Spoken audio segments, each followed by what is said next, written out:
Good morning students. मैं अंजलि पयाल स्वागत करती हूँ आपका आईसीटी वर्चुअल क्लासेस में। कैसे हैं आप सब लोग? उम्मीद करती हूँ आप सब लोग अच्छे होंगे और अपनी लाइफ में कुछ बहुत बेहतर कर रहे होंगे। आज हम बात कर रहे हैं क्लास 10th के साइंस की, जिसमें हम चैप्टर पढ़ रहे हैं एसिड, बेस और सॉल्ट।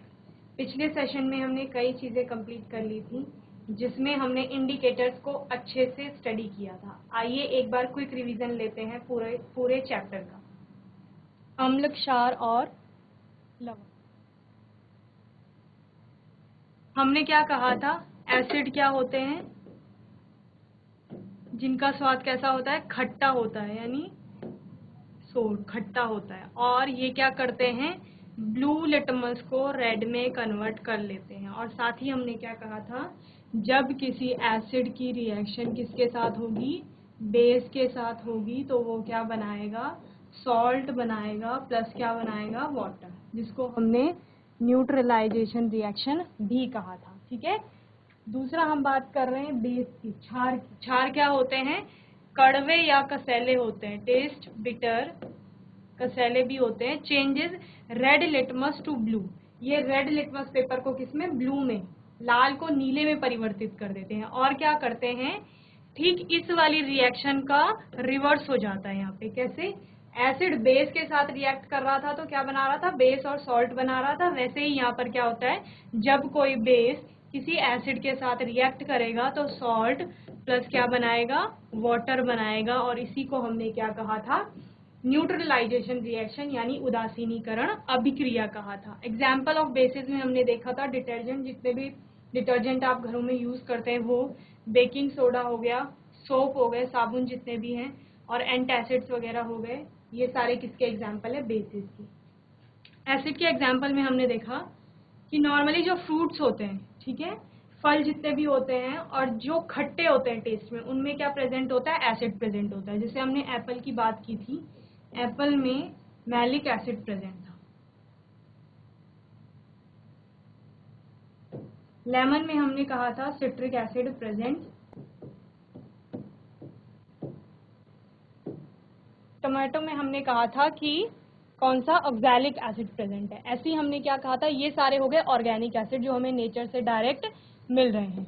दूसरा हमने बात की थी कि कुछ होंगे इनऑर्गेनिक एसिड। इनऑर्गेनिक एसिड जिनको लेबोरेटरी में यानी प्रयोगशाला में बनाया जाता है, जिसमें हमने कहा था H2SO4 यानी sulphuric acid, HCl, hydrochloric acid और नाइट्रिक एसिड HNO3। ये सारे क्या थे? इनऑर्गेनिक एसिड के एग्जाम्पल्स थे। और साथ ही हमने क्या कहा था कि ये किसी भी सरफेस के कांटेक्ट में आते हैं तो उसको खराब कर सकते हैं, यानी कोरोडेड कर लेते हैं। ठीक है, इतनी चीजें हमने एसिड बेस के बारे में पढ़ी थी। कुछ हमने प्रॉपर्टीज देखी थी एसिड्स और बेसिस की, जिसमें हमने मेटल के साथ रिएक्शन देखी थी। किसकी? बेस की और एसिड की। हमने क्या कहा? एसिड या कोई बेस जब मेटल के साथ रिएक्ट करेगा तो क्या बनाएगा? सॉल्ट बनाएगा और हाइड्रोजन गैस को रिलीज करेगा। दूसरा हमने क्या कहा? जब बेस कोई क्षार नॉन मेटेलिक ऑक्साइड यानी अधात्विक ऑक्साइड के साथ रिएक्ट करेगा तो क्या करेगा साथ में? क्योंकि अधात्विक ऑक्साइड एसिडिक होते हैं नेचर में, तो इनडायरेक्टली यहाँ पर क्या हो रहा है? एक बेस और एक एसिड की रिएक्शन हो रही है। और जब एक एसिड और बेस आपस में रिएक्शन करेगा तो सॉल्ट प्लस वाटर बनेगा। हमने क्या कहा? ये बेस हो गया और नॉन मेटेलिक ऑक्साइड कैसा होगा नेचर में? एसिडिक होगा। तो ये कौन सी रिएक्शन हो गई? न्यूट्रलाइजेशन रिएक्शन, जहां पर एक सॉल्ट यानी लवण और वाटर यानी जल बनेगा। ठीक है। ऐसा ही किसमें होता है? Reaction with metallic oxide. और किसकी रिएक्शन? एसिड की रिएक्शन जब किसके साथ होगी? मेटेलिक ऑक्साइड के साथ होगी, यानी धात्विक ऑक्साइड के साथ होगी। ठीक है। धात्विक ऑक्साइड कैसे होते हैं नेचर में? एल्कलाइन या बेसिक होते हैं, क्षारीय। तो यहाँ पर भी क्या हो रहा है? अम्ल क्षार के साथ अभिक्रिया कर रहा है तो क्या बनाएगा? सॉल्ट प्लस वाटर बनेगा, यानी ये भी क्या है? न्यूट्रलाइजेशन रिएक्शन यहाँ पर हो रही है। ओके। नेक्स्ट हमने रिएक्शन विद एसिड पढ़ा था। किसकी रिएक्शन देख रहे हैं हम? बेस की रिएक्शन देख रहे थे। बेस की रिएक्शन एसिड के साथ होगी तो सॉल्ट प्लस वाटर बनेगा, जिसे हमने क्या कहा? न्यूट्रलाइजेशन यानी उदासीनीकरण अभिक्रिया कहा। और जब हम एसिड के केमिकल प्रॉपर्टी की बात करेंगे तो हम क्या कहेंगे? कि एसिड रिएक्ट कर रहा है किसके साथ, बेस के साथ, और प्रोडक्ट क्या होगा, सेम होगा, सॉल्ट प्लस वाटर। इसके बाद हमने क्या कहा था कि एसिड और बेस जब आपस में रिएक्ट कर रहे हैं या बेस और एसिड आपस में रिएक्ट कर रहे हैं तो एक प्रोडक्ट बन रहा है वाटर के अलावा, पानी के अतिरिक्त एक और प्रोडक्ट बन रहा है जिसे हमने नाम दिया सॉल्ट यानी लवण। हमने क्या कहा, ये लवण क्या होगा, प्रोडक्ट होगा न्यूट्रलाइजेशन रिएक्शन का, यानी उदासीनीकरण अभिक्रिया का उत्पाद क्या होगा, लवण होगा। और उदासीनीकरण अभिक्रिया क्या है, जब एसिड और बेस आपस में रिएक्ट करेंगे, अम्ल और क्षार अभिक्रिया करेंगे, उस अभिक्रिया का उत्पाद लवण कहलाएगा, पानी के अतिरिक्त जो उत्पाद बनेगा, ठीक है। और क्या कहा, स्ट्रॉन्ग एसिड और वीक बेस जब आपस में रिएक्ट करेंगे तो जो हमारा सॉल्ट बनेगा वो एसिडिक होगा नेचर में, वहीं जब स्ट्रॉन्ग बेस और वीक एसिड आपस में रिएक्ट करेंगे तो वो सॉल्ट बेसिक होगा नेचर में। इतनी चीजें क्लियर हो गई थी। उसके बाद हमने कुछ एग्जाम्पल्स देखे थे सॉल्ट के और उनकी प्रिपरेशन देखी थी। सबसे पहले हमने बात किया था कॉमन सॉल्ट, टेबल सॉल्ट या साधारण नमक की। हमने क्या कहा कि जो सॉल्ट बनता है वो किसके, एक एसिड और एक बेस की रिएक्शन के बाद बनता है।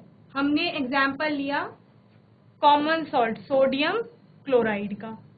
हमने कहा HCl यानी हाइड्रोक्लोरिक एसिड और सोडियम हाइड्रोक्साइड की अगर हम रिएक्शन करवाएंगे तो वहां पर पानी के अतिरिक्त जो प्रोडक्ट बनेगा वो क्या होगा, सोडियम क्लोराइड होगा, और यही सोडियम क्लोराइड क्या है, कॉमन सॉल्ट है। साथ ही हमने इसकी फिजिकल प्रॉपर्टीज देखी कि ये ब्रिटल होता है, hard, crystalline solid, dissolve in water. Next हमने क्या पढ़ा था, बेकिंग सोडा। बेकिंग सोडे का केमिकल फॉर्मूला होता है NaHCO3। एक एटम आपका सोडियम का होता है, Na का, एक हाइड्रोजन का, एक कार्बन, और 3 इसमें क्या होते हैं, ऑक्सीजन होते हैं। सोडियम हाइड्रोजन कार्बोनेट इसका केमिकल नेम होता है। बेकिंग सोडे का यूज फास्टर कुकिंग में किया जाता है, या आपको अगर किसी फूड को सॉफ्ट या स्पॉन्जी बनाना है तो आप उसमें किसका यूज कर सकते हैं, बेकिंग सोडा का यूज कर सकते हैं। बेकिंग सोडा को प्रिपेयर किया जाता है, सोडियम क्लोराइड आपका जो कॉमन सॉल्ट है उसके साथ वाटर और अमोनिया की रिएक्शन होती है तो एक आपका प्रोडक्ट बनता है अमोनियम क्लोराइड, और साथ साथ क्या बनेगा, ये आपका अमोनियम क्लोराइड बन गया और ये क्या हो गया, बेकिंग सोडा NaHCO3, ठीक है। यूजेस में हमने क्या क्या पढ़ा था कि फूड को सॉफ्ट और स्पॉन्जी बनाने में इसका यूज होगा, और वो जैसे ब्रेड हो गया, केक हो गया, इसको बनाने में मोस्टली इसका यूज किया जाता है, और एंटासिड में एज एन इंग्रेडिएंट इसको यूज किया जाता है। दूसरा हमने पढ़ा था वॉशिंग सोडा Na2CO3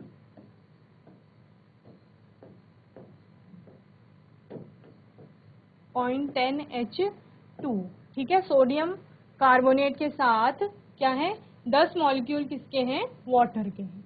इसको क्या कहा जाएगा, वॉशिंग सोडा कहा जाएगा।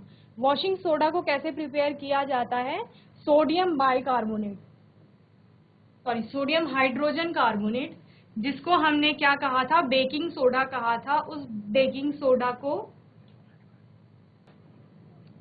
सोडियम हाइड्रोजन कार्बोनेट की बात हम कर रहे हैं, इसको हम हीट करेंगे और हीट करने के बाद हमें क्या मिलेगा, सोडियम कार्बोनेट मिलेगा, ठीक है। ये सोडियम कार्बोनेट इम्प्योर फॉर्म में होगा या इसमें कुछ अशुद्धियां होंगी, इसके लिए इसका क्या किया जाता है, रिक्रिस्टलाइजेशन यहाँ पर किया जाता है, और रिक्रिस्टलाइजेशन में हम क्या करते हैं, प्योरीफाई करते हैं किसी भी सब्सटेंस को या प्रोडक्ट को, ठीक है। और रिक्रिस्टलाइजेशन में +10H2 हमने कर लिया और हमें क्या मिल गया, वॉशिंग सोडा मिल गया। वॉशिंग सोडा का यूज कहाँ होता है, ग्लास, सोप, पेपर इंडस्ट्री में किया जाता है, सोडियम कंपाउंड बनाने में किया जाता है, डोमेस्टिक पर्पज में क्लीनिंग में यूज किया जाता है, और removing permanent hardness of water. इतने यूजेस हमने देख लिए थे किसके, वॉशिंग सोडा की। इसके बाद बात करते हैं ब्लीचिंग पाउडर की। ब्लीचिंग पाउडर आपका है calcium oxychloride CaOCl2। Bleaching powder is produced by the action of chlorine on dry slate drawing. Calcium hydroxide को हम लेंगे और इसमें क्लोरीन की अभिक्रिया कराई जाती है तो हमें क्या मिलता है, ब्लीचिंग पाउडर यानी कैल्शियम ऑक्सीक्लोराइड मिलता है, और साथ ही क्या मिलता है, वाटर मिलता है। ब्लीचिंग पाउडर का काम क्या होता है, ये ब्लीच करने में काम आता है, लॉन्ड्री में जैसे कॉटन, लिनेन, इन सबको ब्लीच करने में काम आता है, और एज एन ऑक्सीडाइजिंग एजेंट भी काम आता है। कहाँ? केमिकल इंडस्ट्री में। साथ ही क्या करते हैं, प्योरीफाई करता है वाटर को जर्म से फ्री करता है। ठीक है, क्यों? क्योंकि हमने जब क्लोरीन के बारे में पढ़ा था तो हमने पढ़ा था कि क्लोरीन क्या करता है, वाटर प्यूरिफिकेशन में काम आता है, और यहाँ पर भी क्लोरीन प्रेजेंट है, इसीलिए ये क्या कर रहा है, वाटर को प्यूरिफाई कर रहा है। इतने एग्जाम्पल हमने किसके पढ़ लिए थे, सॉल्ट्स के पढ़ लिए थे। ठीक है, इसके बाद हमने बात की थी इंडिकेटर की। इंडिकेटर ऐसे सब्सटेंसेस थे जो हमें क्या बता रहे थे कि जो ये सब्सटेंस है या सॉल्यूशन है कोई, वो एसिडिक है और बेसिक है नेचर में। ठीक है, हमने कहा था कि जो इंडिकेटर्स होते हैं, सूचक होते हैं, वो अलग अलग तरह के होते हैं। नेचुरल हो सकता है, यूनिवर्सल हो सकता है, ऑल फैक्टरी हो सकता है। ठीक है,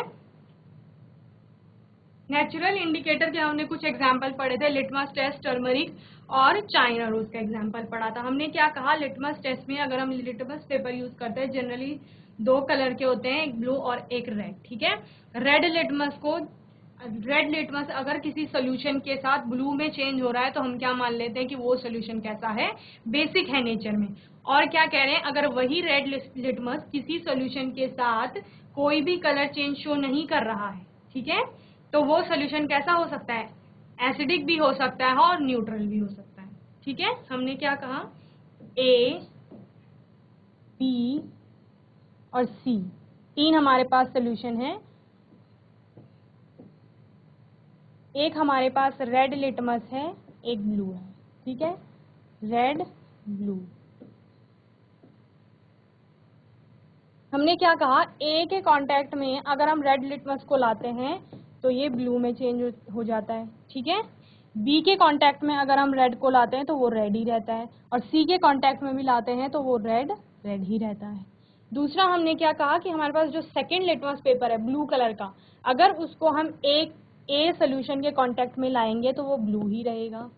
ठीक है, बी सोल्यूशन के कांटेक्ट में लाते हैं तो वो ब्लू ही रहेगा, और सी के कांटेक्ट में लाते हैं तो वो रेड में कन्वर्ट हो जाएगा। ठीक है, तो इससे हमें क्या चीज समझ में आई कि जो ए सोल्यूशन है वो रेड के साथ तो कलर चेंज शो कर रहा है, लेकिन ब्लू के साथ नहीं कर रहा है। ठीक है, बी जो हमारा सोल्यूशन है वो रेड और ब्लू दोनों के ही साथ कलर चेंज नहीं कर रहा है, और सी की बात करते हैं तो सी ने रेड का कलर चेंज नहीं किया लेकिन ब्लू का कर लिया। और इतना हमने पढ़ा था कि रेड को ब्लू में बेसिक सोल्यूशन जो होते हैं वो चेंज करते हैं, और ब्लू के साथ वो कोई कलर चेंज शो नहीं करते। और रेड और ब्लू जो दोनों ही कलर चेंज नहीं करेंगे किसी सोल्यूशन में, तो वो कैसा हो जाएगा, न्यूट्रल यानी उदासीन हो जाएगा। और साथ ही हमने क्या पढ़ा था कि रेड अगर कलर चेंज नहीं कर रहा है लेकिन वहीं पर अगर ब्लू रेड में कन्वर्ट हो रहा है तो वो सोल्यूशन कैसा हो जाएगा, एसिडिक हो जाएगा। ठीक है, दूसरा हमने टर्मरिक का एग्जाम्पल पढ़ा। हमने कहा एसिड के साथ टर्मरिक कलर चेंज नहीं करेगा, हल्दी का पीला रंग जो नेचुरल येलो कलर है उसका वो वैसे ही रहेगा।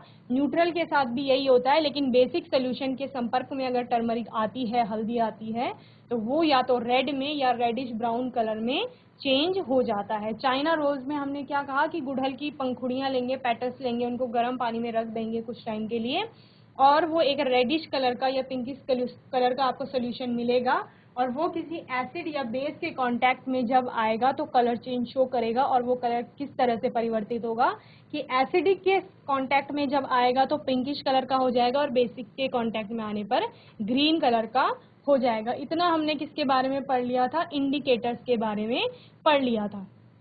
हमने पीएच के बारे में पढ़ा था कि ये पावर ऑफ हाइड्रोजन आयन होती है। पीएच एक स्केल होता है जो 0 to 40 चलता है, और बीच में एक आता है 7। ठीक है, 7 किसी भी सोल्यूशन का अगर पीएच वैल्यू 7 है तो वो कैसा हो जाएगा, न्यूट्रल यानी उदासीन हो जाएगा। ठीक है, 0 से 7 के बीच अगर किसी भी सोल्यूशन का पीएच वैल्यू आ रहा है तो वो नेचर में कैसा होगा, एसिडिक होगा, और 7 से और 14 के बीच किसी का आ रहा है तो वो कैसा होगा, बेसिक होगा। ठीक है, इतनी चीजें हमने पढ़ ली थी। और साथ ही हमने क्या पढ़ा था, जैसे जैसे पीएच वैल्यू में पीएच की वैल्यू घटती है पीएच स्केल पे, किसी भी सोल्यूशन की एसिडिटी बढ़ती जाती है। ठीक है, क्या कहा, पीएच स्केल पे अगर वैल्यू कम आ रहा है मतलब वो उतना ही स्ट्रॉन्ग एसिड है, और अगर पीएच स्केल पे वैल्यू ज्यादा आ रही है तो वो उतना ही स्ट्रॉन्ग बेस हो जाएगा।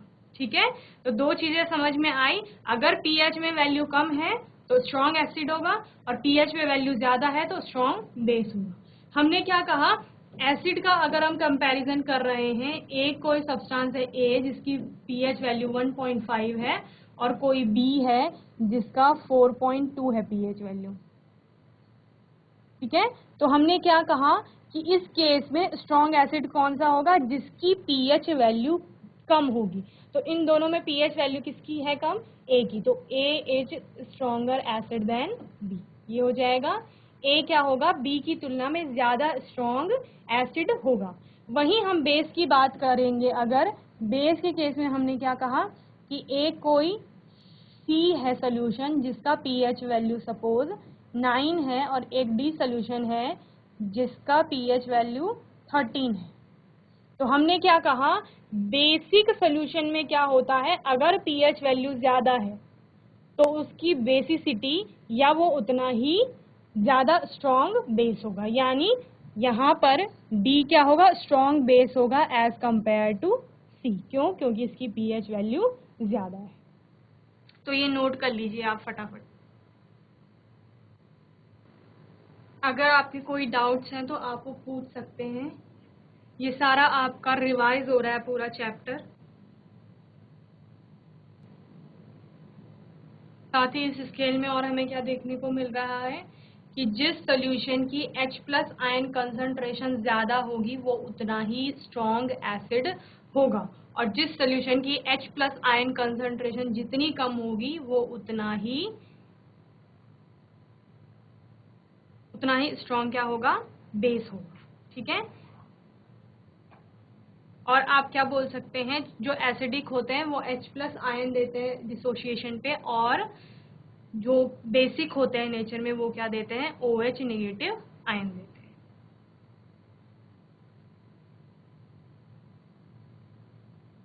यहाँ पे देख लो, एक एसिड है HCl, जब ये डिसोसिएट होगा तो क्या देगा, H+ देगा, और साथ ही क्या देगा, Cl नेगेटिव देगा, तो H+ आयन दिया इसने। ठीक है, वहीं अगर हम बेस की बात कर रहे हैं, सपोज कोई बेस है NaOH, सोडियम हाइड्रोक्साइड एक बेस है। ठीक है, जब ये डिसोशिएट होगा तो क्या देगा, Na+ और OH का नेगेटिव आएगा।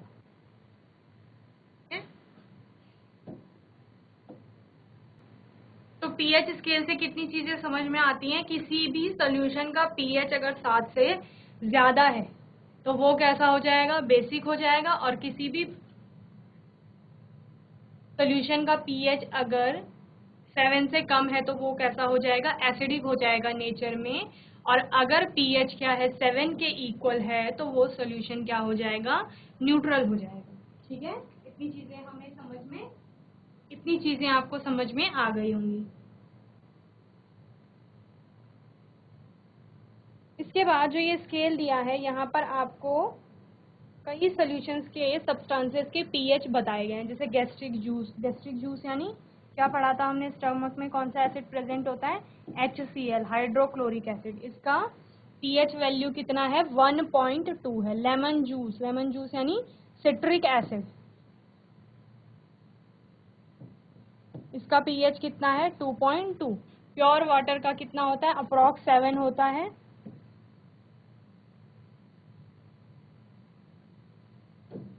और ब्लड का होता है 7.4, यानी जो ह्यूमन ब्लड होता है वो स्लाइटली एल्कलाइन होता है, थोड़ा क्षारीय होता है। ठीक है, मिल्क ऑफ मैग्नीशिया का क्या माना, 10, यानी ये बेसिक होगा, और सोडियम हाइड्रोक्साइड का माना 14। अगर इन दोनों को कंपेयर करेंगे तो सोडियम हाइड्रोक्साइड क्या होगा, स्ट्रॉन्ग बेस होगा as compare to milk of magnesia. ठीक है, और मिल्क ऑफ मैग्नीशिया कहाँ पढ़ा था, बेस के एग्जाम्पल में पढ़ा था, जब हम कह रहे थे कि एंटासिड्स, स्टमक में अगर एसिडिटी बढ़ जाएगी तो किसका यूज किया जाएगा, एंटासिड्स का यूज किया जाएगा, जो कि क्या है, मिल्क ऑफ मैग्नीशिया है। वहीं अगर यहाँ बात करें एसिड और बेस की, तो हम क्या कह रहे हैं, HCl का क्या है, pH वैल्यू 1.2 है और सिट्रिक एसिड का 2.2 है। तो जब इन दोनों को कंपेयर करेंगे तो जो HCl है वो स्ट्रॉन्ग एसिड हो जाएगा as compare to citric acid. कुछ और सब्सटेंसेस के pH वैल्यू लिख लीजिए।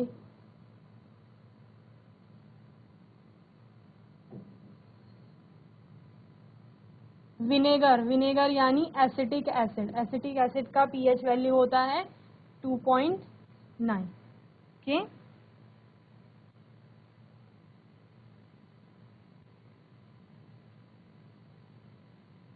मिल्क का होता है 6.9।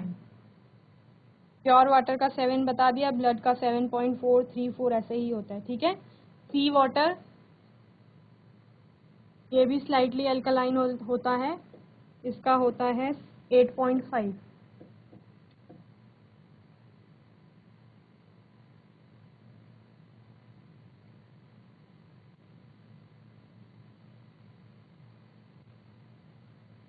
अमोनिया सोल्यूशन का होता है 12.5। ये नोट कर लीजिए फटाफट। इनके साथ ये वाले भी ऐड कर लेना, HCl का, सिट्रिक एसिड का, प्योर वाटर,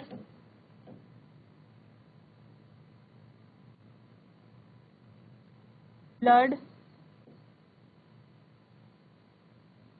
और किसका किया आपने, milk of magnesia MOM, and NaOH, sodium hydroxide. तो HCl का कितना हो गया, 1.2, सिट्रिक एसिड का 2.2, प्योर वाटर का 7 हो गया आपका, ब्लड का क्या हो गया 7.4, मिल्क ऑफ मैग्नीशिया 10 और सोडियम हाइड्रोक्साइड का कितना है 14। ओके, तो pH स्केल आपको अच्छे से समझ में आ गया होगा। ठीक है, अब हम आगे पढ़ते हैं importance of pH in everyday life. हमारी जो डेली लाइफ है उसमें pH का क्या महत्व है। ठीक है, plants and animals are pH sensitive. Plants और एनिमल्स जो होते हैं वो क्या होते हैं, pH सेंसिटिव होते हैं। Living organisms can survive only in a narrow range of pH change. Our body works normally within a pH range of 7 to 7.8। हमारी जो बॉडी होती है या लिविंग ऑर्गेनिज्म की जो बॉडी होती है वो क्या होती है, pH सेंसिटिव होती है। ठीक है, इसीलिए वो नॉर्मली जो वर्क करती है वो किस रेंज में करती है, 7 से 7.8 की pH स्केल के बीच करती है, यानी उदासीन से स्लाइटली एल्कलाइन की तरफ। क्यों, क्योंकि हमने क्या कहा कि एसिडिक जो होते हैं, एसिड क्या होते हैं, कोरोडेड होते हैं थोड़ा, यानी किसी भी चीज के संपर्क में आने पर उसको खराब कर सकते हैं। तो ये किस रेंज में जा रहा है, उदासीन से स्लाइटली एल्कलाइन या थोड़ा क्षारीय की तरफ जा रहा है, तो इस रेंज में नॉर्मली वर्क करते हैं। सेकेंड क्या है, when the pH of rain water goes below 5.6 it is called acid rain. जब क्या होता है, बारिश के पानी का pH वैल्यू कहाँ चल जाता है, बिलो 5.6, 5.6 से कम चले जाता है pH वैल्यू, यानी क्या हो रहा है, एसिडिटी बढ़ रही है। ठीक है, और तब उसको क्या कहा जाएगा, एसिड रेन कहा जाएगा। When acid rain flows into the rivers, it lowers the pH of the river water and makes the survival of aquatic life difficult। क्या होगा, बारिश का पानी, जो ये रेन वाटर आया, ठीक है, बारिश का पानी कहाँ गया, रिवर में गया, नदी में गया, और इसने क्या किया, नदी में एसिडिटी को बढ़ा दिया, एसिड की मात्रा बढ़ गई नदी में। ठीक है, तो जो वहां पर एक्वाटिक लाइफ है, ठीक है, यानी जलीय जीव जो वहां पर होंगे उनके जो सर्वाइवल होगा, जीवन होगा, वो थोड़ा क्या हो जाएगा, मुश्किल हो जाएगा। क्यों, क्योंकि एसिडिटी बढ़ गई है पानी में। पहले कैसा था पानी, न्यूट्रल था, या हम क्या बोल सकते हैं, उदासीन था। ठीक है, और उसके बाद जब एसिडिटी बढ़ गई तो उनके सर्वाइवल के चांसेस क्या हो गए, कम हो गए। नेक्स्ट क्या है, pH of the soil. Every type of plants require a specific pH range for healthy growth. जितने भी प्लांट्स होते हैं उनके लिए स्पेसिफिक pH रेंज होती है, किस लिए, हेल्दी ग्रोथ के लिए, ठीक है। Therefore the nature of the soil is known first by testing its pH and then a particular crop is grown in it.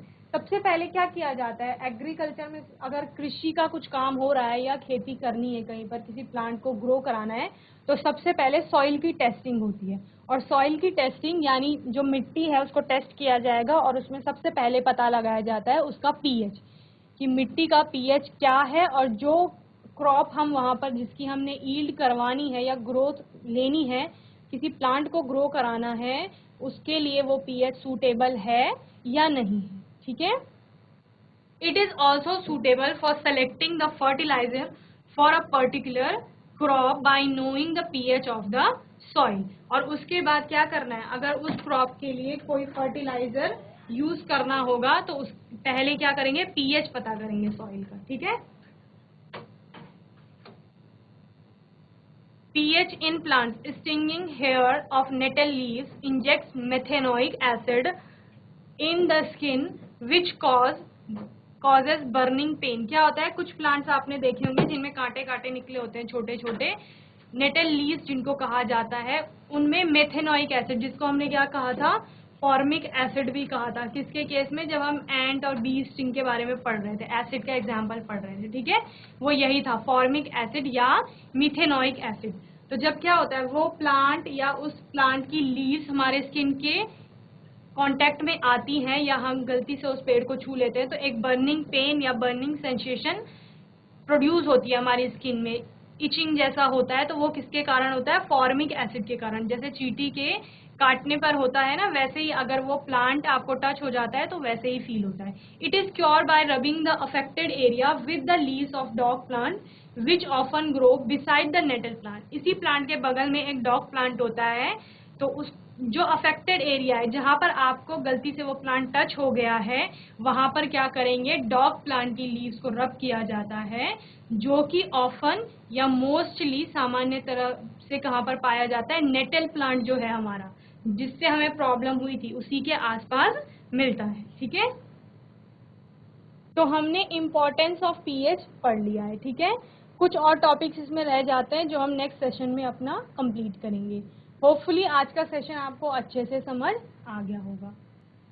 तो आज के सेशन में हमने एसिड, बेस और सॉल्ट का क्विक रिवीजन लिया, साथ ही हमने पीएच को बहुत अच्छे से पढ़ा है और पीएच की इम्पोर्टेंस पढ़ी है अपनी डेली लाइफ में, ठीक है। होपफुली आज का जो सेशन है वो आपको अच्छे से समझ में आया होगा। अगर आपके कोई भी डाउट्स या क्वेश्चंस हैं वो आप नेक्स्ट सेशन में पूछ सकते हैं। तब तक के लिए आईसीटी वर्चुअल क्लासेस से जुड़ने के लिए धन्यवाद।